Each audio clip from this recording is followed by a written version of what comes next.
ኑሮውን በእውቀት እንዲያጣፍጡት የሚረዳው ቻናል የእውቀት ማዕድ ናቸው። ሪፖርት የተደረጉ የተጠኑ ጥናቶች የ32ቱ ጥናት ግኝት ነው ይሄን የሚያሳየውና ወደ መሬት ላይ ወርደን ብንመለከት በተለይ ወደ ገጠሩ አካባቢ ብንሄድ እውነትም በየትንንሽ ከተሞች የሚጠጣው አልኮል፣ አረቄ እና ሌሎች ጉዳዮች በትክክል መረጃውን የሚያረጋግጡ ሆኖ ናቸው የሚገኙት። በአዲስ አበባ ደረጃም ብንመጣ ሁላችንም ስንዛዛሩ የምናየው ነው።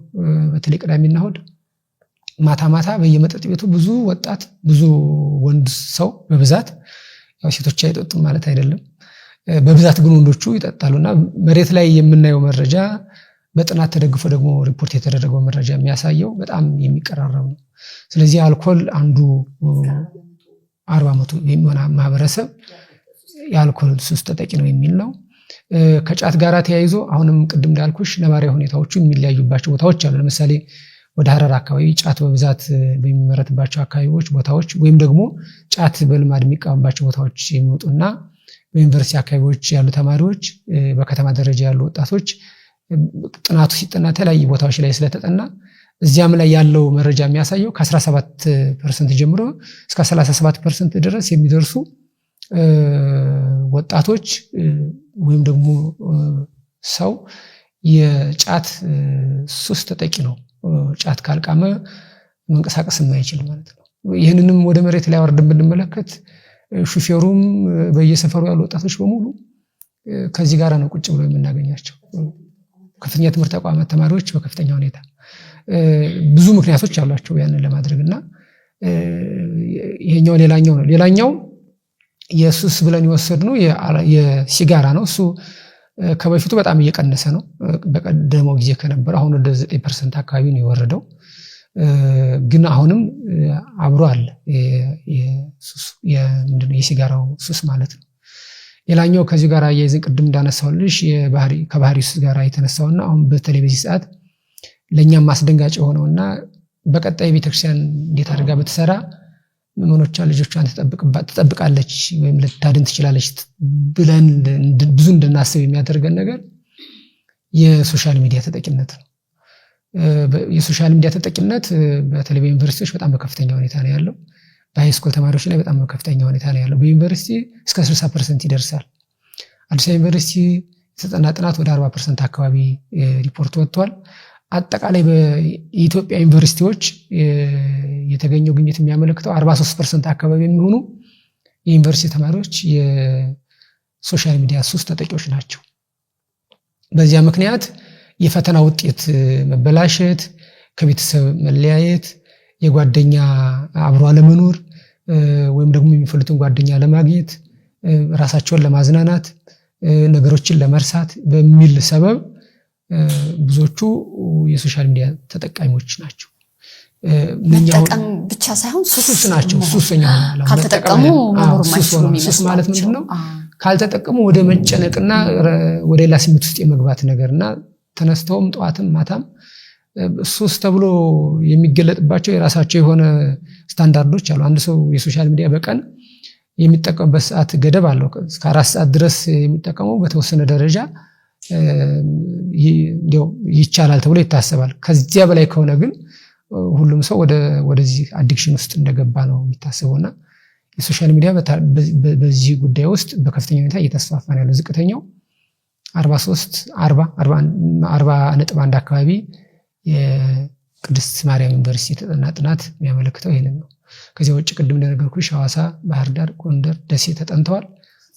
ብዙዎቹ ተደምረው ተካፍለው በአማካይ ወደ 60% አካባቢ የሚሆኑ ዩኒቨርሲቲ ተማሪዎች የሶሻል ሚዲያ ተጠቂዎች ናቸው።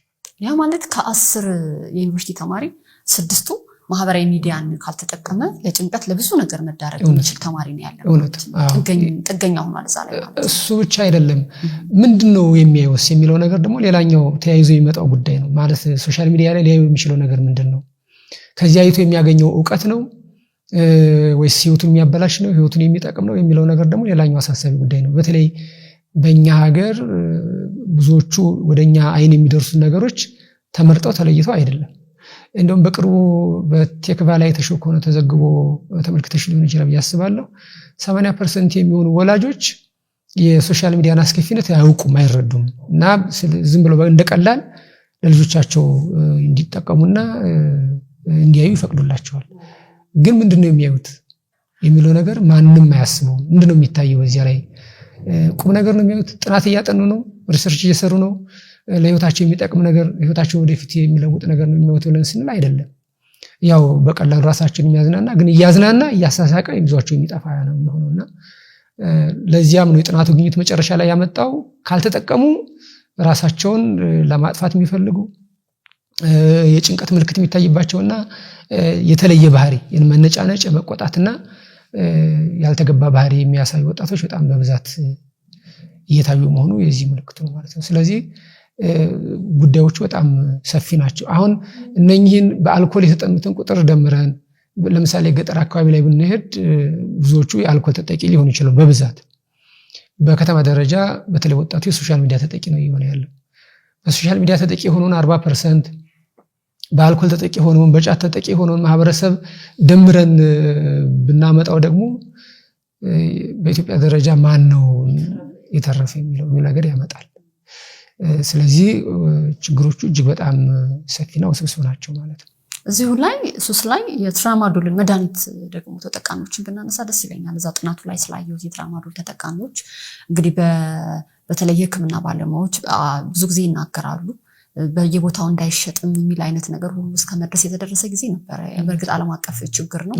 እንደኛ ሀገር ደግሞ በጥናቱ አካታችሁታልና እሱን ብናነሳው መድኃኒት የትራማዶልም አንዱ በተለይ ወጣቶች በሃይ ስኩል ላይ ያሉ በተለይ በብዛት በአዲስ አበባ ደረጃ ተደጋጋሚ ጥናቶች ተጠንተዋል። በኮልፌ ክፍለ ከተማ ተጠንተዋል።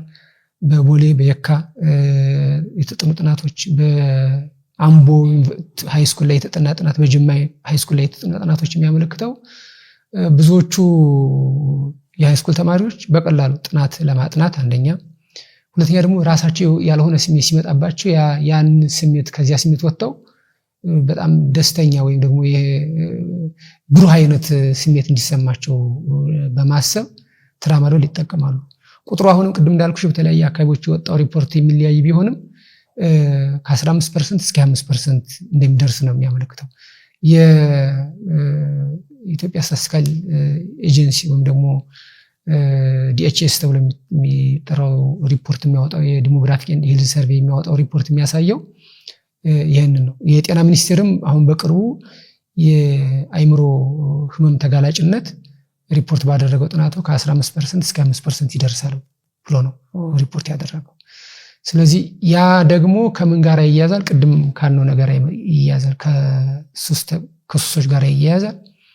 ሰው ጫት የሚቅመው ሰው አብዛኛው ትክክለኛ አሳሰብ ብዙ አይኖራቸው በጣም በብዛት ማለት ነው። ጤናማ የሆነ ባህሪ አይኖራቸውም። አልኮል የሚጠጡ፣ ጫት የሚቅሙ፣ ሶሻል ሚዲያ የሚያዩ ሰዎች።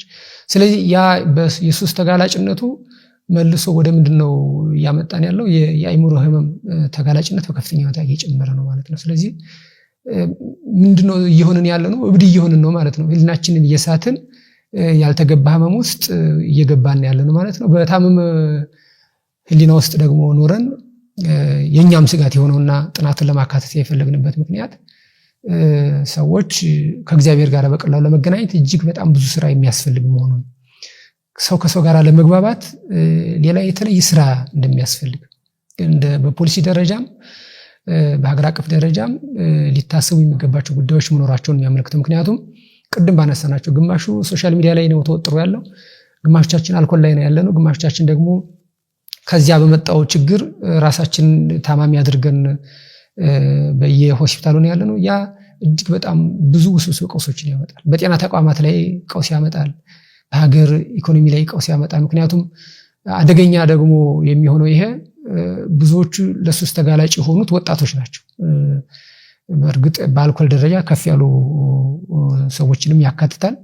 ግን በተለይ ሶሻል ሚዲያ እና ጫት ወጣቶች ነው ያጠቃሉ። ያ ደግሞ የተማረ የሰው ኃይል ነው፣ የተማረ ጉልበት ያለው ነው። ለሀገር ብዙ አስተዋጽኦ ማበርከት የሚችል ብዙ የፈጠራ ስራዎችን ሰርቶ ለሀገር የሚጠቅሙ ፖሊሲዎችን ምንድነው ስራዎችን መስራት የሚችልበት እድሜ በጫት መቃም ጊዜውን እያባከነ በአልኮል መጠጣት ሰክሮ ራሱን እየሳተ እየተደባደበ ትዳሩን እያፈረሰ ልጆችን እየበተነ እስከ መቼ ድረስ ነው የሚቀጥለው የሚለው ነገር እጅግ በጣም አሳሳቢ ነው።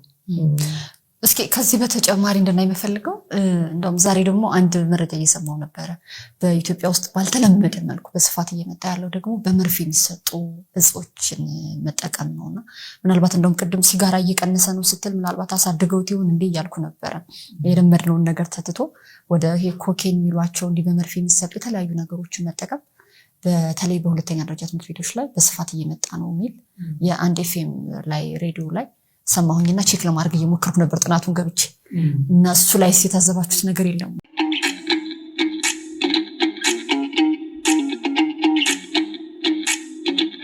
ኑሮውን በእውቀት እንዲያጣፍጡት የሚረዳዎት ቻናል የእውቀት ማዕድ